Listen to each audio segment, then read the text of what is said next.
Welcome to Preyo Promo, where you learn simple tech tutorials to organize and manage your files online.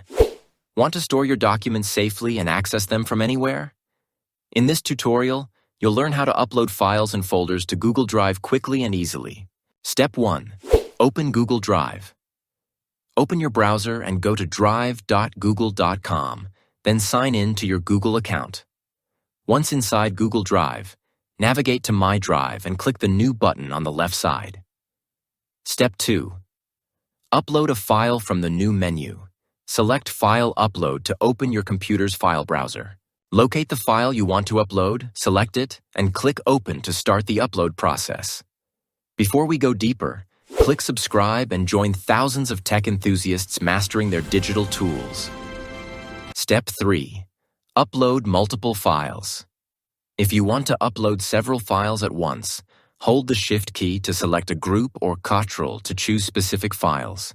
After selecting them, click Open, and the upload progress will appear in the bottom right corner. Step 4. Upload an entire folder. Click the New button again and choose Folder Upload from the menu.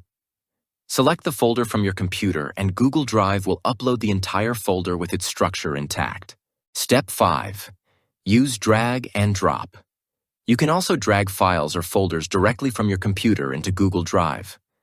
The upload will begin immediately, and the progress indicator will appear on the screen. And that's how you can transfer documents and folders to Google Drive for secure online storage. Thanks for watching, and subscribe to Preyo Promo for more quick and practical tech tutorials.